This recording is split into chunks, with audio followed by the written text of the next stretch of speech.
بسم اللہ الرحمن الرحیم۔ السلام علیکم دوستو، دنیا بھر کی خبروں میں آج آپ سنیں گے، لیکن اس سے پہلے اگر ہو سکے تو لائک، سبسکرائب اور بیل آئیکن کا بٹن ضرور دبا لیں۔ شکریہ۔ صدر ٹرمپ مسلمانوں اور اقلیتوں کے خلاف ہیں۔ بیلجیم میں بھی حضور صلی اللہ علیہ وآلہ وسلم کا خاکہ کلاس میں دکھانے والے ٹیچر کو سزا۔ بھارتی مسلمانوں نے دنیا بھر کے مسلمانوں کے دل جیت لیے۔ طوفان کے باعث ویتنام میں 27 افراد مارے گئے۔ قیامت کتنے سال بعد اور کون سی تاریخ کو آئے گی؟ بھارتی مسلمان سائنسدان کا تہلکہ خیز دعویٰ۔ چائنا میں 400 کلومیٹر فی گھنٹے کی رفتار سے چلنے والی ٹرین تیار۔ کینیڈا کا 12 لاکھ سے زائد غیر ملکیوں کو آباد کرنے کی منصوبہ بندی۔ عمان کی خاتون نے برفانی جھیل میں غوطہ خوری کر ڈالی۔ فرانس کے خلاف احتجاجی مظاہروں کا دائرہ پوری دنیا میں پھیل گیا۔ امریکہ کورونا کی دوسری لہر کے لیے بالکل بھی تیار نہیں۔ مولانا فضل الرحمان نے علماء کو چھوڑ کر مریم نواز اور بلاول کو ارد گرد بٹھا رکھا ہے۔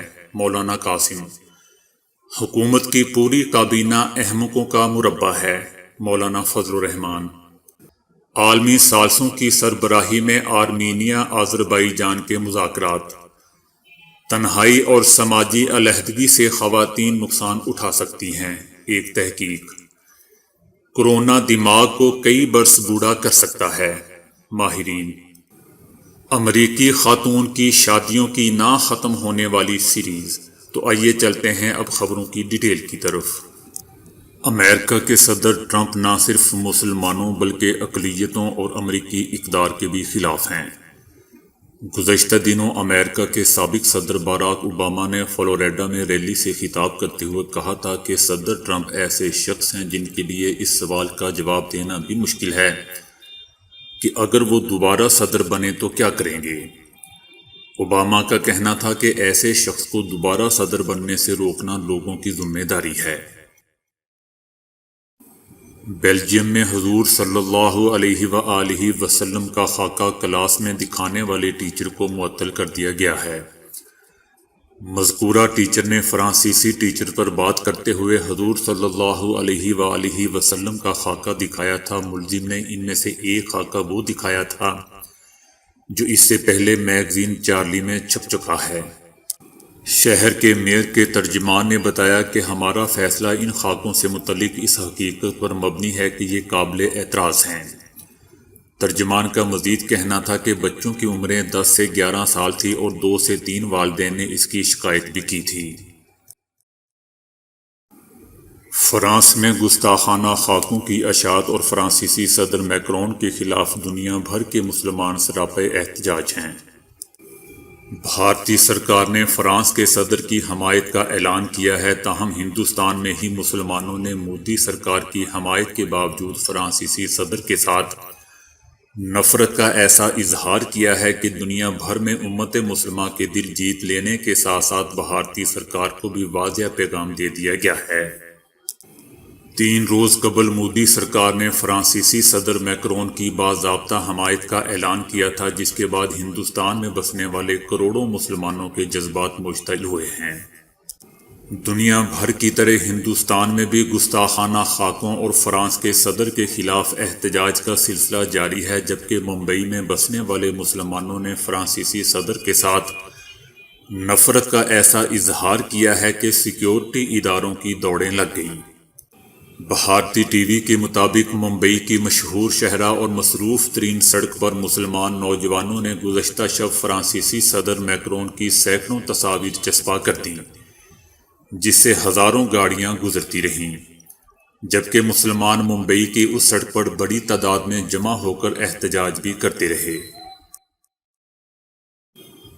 ویتنام کے وسطی اور وسطی پہاڑی علاقوں میں مولابی طوفان کے باعث آنے والے سیلاب اور لینڈ سلائڈنگ کے نتیجے میں ہفتے کی صبح تک 27 افراد جاں بحق ہو چکے تھے، 50 لاپتہ اور 67 زخمی ہو چکے ہیں۔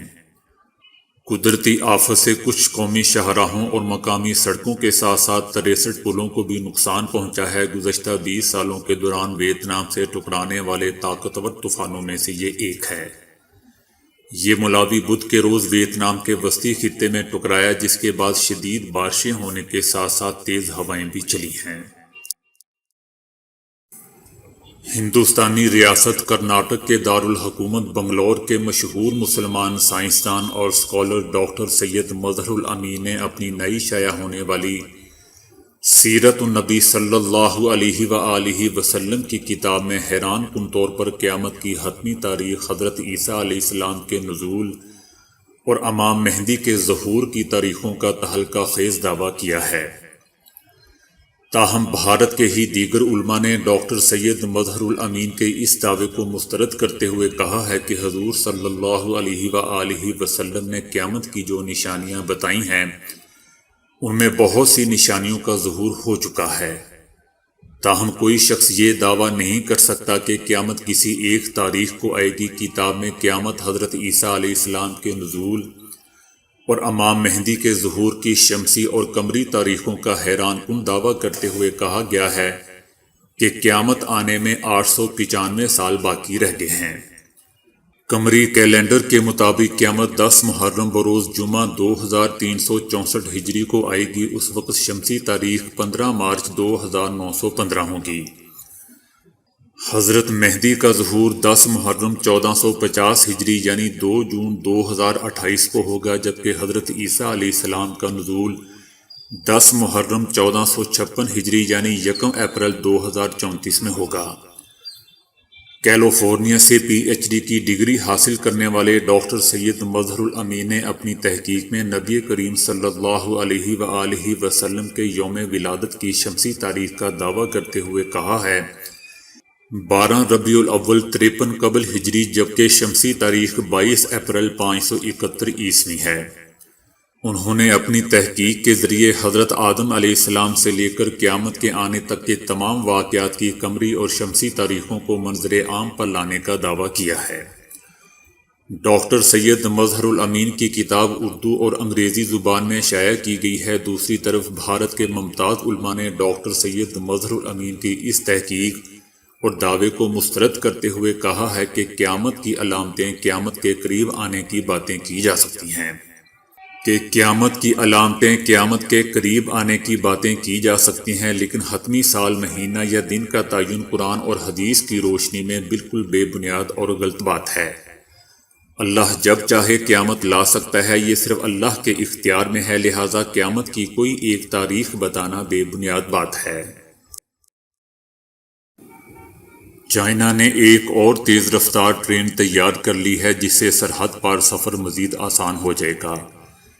400 کلومیٹر فی گھنٹے کی رفتار سے دوڑنے والی یہ ٹرین عالمی معیار کے مطابق جدید ٹیکنالوجی سے لیس ہے۔ چائنا سے یورپ کا ریلوے سفر مزید آسان ہو جائے گا۔ کامیاب تجربے نے ذرائع نقل و حمل کی دنیا میں ایک اور نئی راہ کھول دی ہے۔ دوستو، اگر یہ ٹرین پاکستان میں چلے تو کراچی سے لاہور کا فاصلہ 2 گھنٹے سے بھی کم وقت میں طے ہو جائے گا۔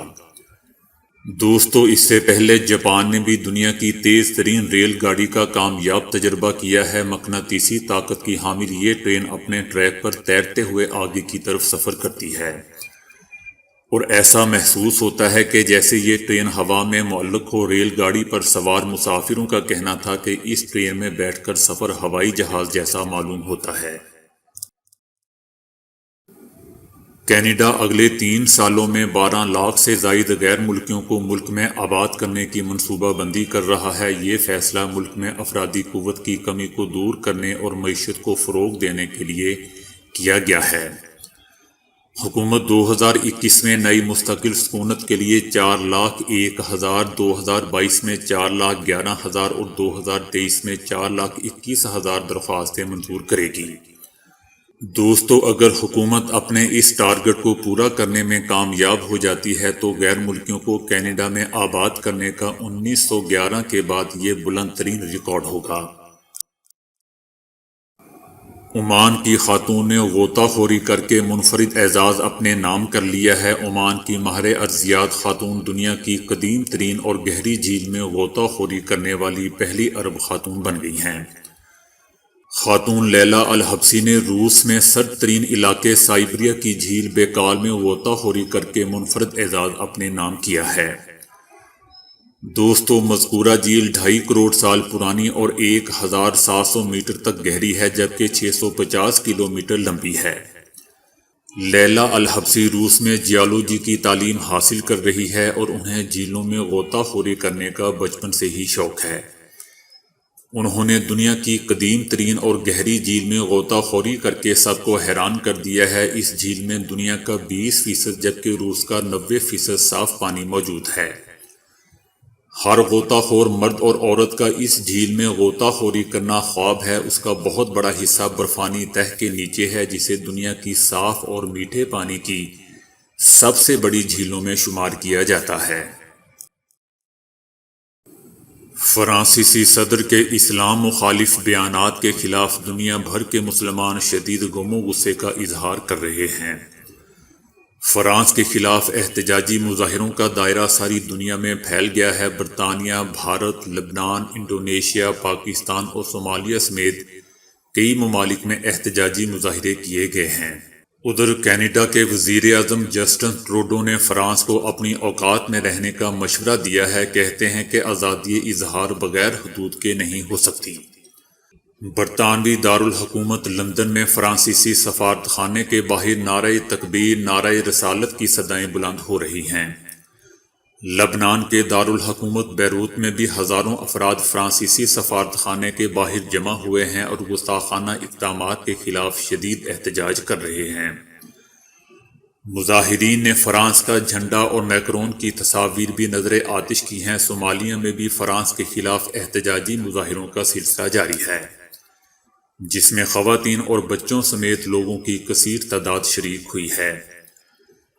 دوسری جانب انڈونیشیا کے متعدد شہروں میں بھی فرانس کی اسلام دشمنی کے خلاف احتجاجی مظاہرے ہوئے ہیں، جبکہ بھارت اور بنگلہ دیش کے کئی شہروں میں بھی مسلمانوں نے نماز جمعہ کے بعد فرانس کے خلاف شدید احتجاج کیا ہے۔ امریکہ میں کورونا کے کیسز 90 لاکھ سے تجاوز کر گئے ہیں، جبکہ روزانہ کی بنیاد پر سامنے آنے والے متاثرین کی تعداد میں بھی ریکارڈ اضافہ ہوا ہے۔ امریکہ میں جمعے کے روز 24 گھنٹوں کے دوران 94,000 کورونا کے نئے کیسز سامنے آ چکے ہیں۔ کیسز میں اضافہ ایسے وقت میں ہوا ہے جب آئندہ ہفتے 9 نومبر کو امریکہ میں صدارتی انتخابات ہونے جا رہے ہیں۔ کیسز میں اضافہ ایسے وقت پر ہوا ہے جب آئندہ ہفتے امریکہ میں صدارتی انتخابات ہونے جا رہے ہیں۔ امریکہ میں کورونا کے کیسز میں اکتوبر کے وسط سے اضافہ ہونا شروع ہو گیا ہے، جو ریکارڈ سطح پر پہنچ گیا ہے۔ ماہرین نے خبردار کیا تھا کہ امریکہ میں موسم سرد ہوتے ہی کورونا پھیلنے کا خدشہ مزید بڑھ جائے گا۔ مولانا قاسم کا کہنا ہے کہ مولانا فضل الرحمان کو علماء کے ساتھ بیٹھنا اچھا نہیں لگتا، مریم نواز اور بلاول کے ساتھ بیٹھنا اچھا لگتا ہے۔ مولانا فضل الرحمان کے سیاسی کردار پر شدید تنقید کرتے ہوئے مولانا قاسم نے انہیں یاد دلایا کہ آپ مذہبی رہنما تھے جو مذہب کی ترجمانی کرتے تھے، مگر آج آپ سیاستدانوں کے ترجمان بن گئے ہیں۔ سوشل میڈیا پر وائرل ہونے والی ایک ویڈیو میں مولانا قاسم مولانا فضل الرحمان پر تنقید کرتے ہوئے دکھائی دیتے ہیں۔ انہوں نے کہا کہ قسم کھا کر کہہ رہا ہوں کہ ہمیں یہ اچھا نہیں لگتا کہ آپ کے ایک طرف مریم نواز اور دوسری جانب بلاول بھٹو بیٹھے ہوں۔ میں کہتا ہوں کہ مریم نواز اور بلاول کے کردار سے پورا پاکستان برباد ہے۔ آپ کے سامنے لا الہ الا اللہ والے ہوتے تھے، مگر افسوس آج آپ نواز شریف، زرداری، اسفند یارولی کے ترجمان ہیں۔ آج آپ محمود خان اچکزئی کے ساتھی اور دوست ہونے پر فخر کرتے ہیں۔ انہوں نے مولانا فضل الرحمان کے پی ڈی ایم کا حصے بننے پر تنقید کرتے ہوئے کہا کہ آج ناچ گانے رقص کے درمیان شیخ الحدیث بھی کھڑا ہے۔ ان کا مزید کہنا تھا کہ مولانا فضل الرحمان کو مولویوں کے ساتھ بیٹھنا اچھا نہیں لگتا، مگر مریم نواز اور بلاول کے ساتھ بیٹھنا اچھا لگتا ہے۔ مولانا فضل الرحمان کا کہنا ہے کہ یہ حکومت اپنی حماقتوں کی وجہ سے مانی جاتی ہے، پوری کابینہ احمقوں کا مربع ہے۔ ان کا کہنا تھا کہ ایاز صادق نے ذمہ دارانہ اور سنجیدہ بات کی ہے۔ ان کے بیان میں پیالی میں طوفان لانے کی کوشش کی گئی ہے، جو نااہلی اور نالائکی کی انتہا ہے۔ 25 جولائی 2018 کو دھاندلی ہوئی ہے اور ہم اس حکومت کے جواز کو تسلیم نہیں کرتے۔ ان کا کہنا تھا کہ گزشتہ ادوار میں جو ترقی ہوتی رہی ہے وہ آج منفی میں چلی گئی ہے۔ پچھلی حکومتیں پاکستان کو بلیک سے وائٹ لسٹ میں لے کر گئی تھیں۔ ان کا مزید کہنا تھا کہ بیل مجھے مار والی حکومت کبھی نہیں دیکھی، لیکن آج خود بحران قائم کیے جا رہے ہیں۔ حکومت خود اپوزیشن کو اشتعال دلاتی ہے۔ ان کا کہنا تھا کہ ملک کو آئین کے مطابق چلایا جائے، ہم پر حکومتیں مسلط نہ کی جائیں۔ ہر ادارے کو اپنے حدود میں رہ کر کام کرنا ہوگا۔ کسی کو حب الوطنی کے سرٹیفکیٹ جاری کرنا کسی کا حق نہیں ہے۔ جبکہ دوسری طرف لیگی رہنما ایاز صادق کا کہنا تھا کہ میرے بیان کو بھارت کا بیانیہ بنانے اور سیاسی بات کو رنگ دینے کی کوشش کی گئی۔ ان کا کہنا تھا کہ میری بات سے اختلاف کیا جا سکتا ہے، ہمیں اس حکومت سے شدید اختلافات ہیں اور یہ اختلافات سیاسی ہیں، اس کے باوجود ہم تمام پاکستانی ایک اور محب وطن ہیں۔ ایاز صادق کا کہنا تھا کہ بھارت کو ہمیشہ کی طرح منہ توڑ جواب دیا جائے گا اور اس کے ناپاک عزائم کو کبھی کامیاب نہیں ہونے دیں گے۔ ایاز صادق نے مزید کہا کہ میرے پاس قومی سلامتی کے بے شمار راز ہیں، لیکن کبھی غیر ذمہ دارانہ بات نہیں کی۔ ہمیں احتیاط کا دامن ہمیشہ تھامے رکھنا چاہیے۔ میرے بیان کو دوبارہ سنا جا سکتا ہے، وہ موجودہ حکومت کے بارے میں تھا۔ عالمی ثالثین منصق گروپ کا کہنا ہے کہ آرمینیا اور آذربائیجان کے درمیان جنیوا میں بات چیت کے دوران فریقین میں لڑائی بندی پر اتفاق نہیں ہو سکا۔ تاہم فریقین نے تناؤ کو کم کرنے پر اتفاق کیا ہے۔ فرانس، روس، امریکہ سے تعلق رکھنے والے ثالثوں، جسے منصق گروپ کہا جاتا ہے، ان کا کہنا ہے کہ آرمینیا اور آذربائیجان نے عام شہریوں کو نشانہ نہ بنانے کا عہد کیا ہے اور 10 اکتوبر کو ماسکو میں ہونے والے لڑائی بندی معاہدے پر عمل درآمد کے لیے اقدامات پر اتفاق کیا ہے۔ ماہرین کا کہنا ہے کہ خواتین میں تنہائی سماجی علیحدگی سے موت کا امکان بہت زیادہ ہو جاتا ہے۔ کینیڈا میں 28,000 سے زائد بالغ افراد پر کیے گئے ایک مطالعے میں انکشاف ہوا ہے کہ اکیلے پن اور سماجی علیحدگی کے احساس سے ہائی بلڈ پریشر میں مبتلا ہونے کا خطرہ مردوں کی نسبت خواتین میں کہیں زیادہ پایا گیا، جو آگے چل کر فالج اور ہارٹ اٹیک سمیت کئی طرح کے امراض قلب اور اچانک موت کی وجہ بن سکتا ہے۔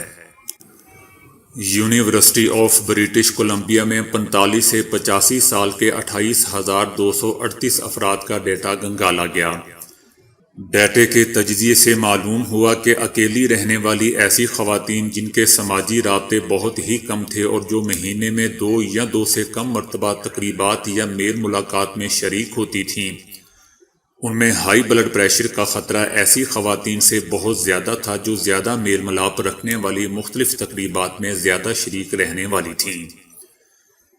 ایک اور سٹڈی میں یہ معلوم ہوا تھا کہ اکیلی اور کم سماجی رابطے رکھنے والی خواتین میں موٹاپے کا امکان سماجی طور پر سرگرم عورتوں کے مقابلے میں بہت زیادہ ہوتا ہے۔ کورونا سے متاثر ہونے کے بعد بھی کئی برس تک دماغی کیفیت متاثر رہ سکتی ہے اور یوں اس کا حملہ دماغ کو آپ کی حقیقی عمر کے مقابلے میں 10 سال بوڑھا کر سکتا ہے۔ لیکن یہی نہیں بلکہ ماہرین نے خبردار کیا ہے کہ صحت یاب ہونے کے باوجود کورونا دماغی افعال پر اثر انداز ہو سکتا ہے۔ اس ضمن میں امپیریل کالج لندن نے کورونا سے صحت یاب ہونے والے 84,000 مریضوں کا جائزہ لیا ہے۔ اس کے لیے ایک ذہانت کا ٹیسٹ بھی کیا گیا ہے جسے گریٹ برٹش انٹیلیجنٹ ٹیسٹ کہا جاتا ہے۔ اس ٹیسٹ سے الزائمر جیسی بیماریوں کو بھی پکڑا جاتا ہے اور اس میں انہیں کوئی معمہ حل کرنے کو کہا جاتا ہے۔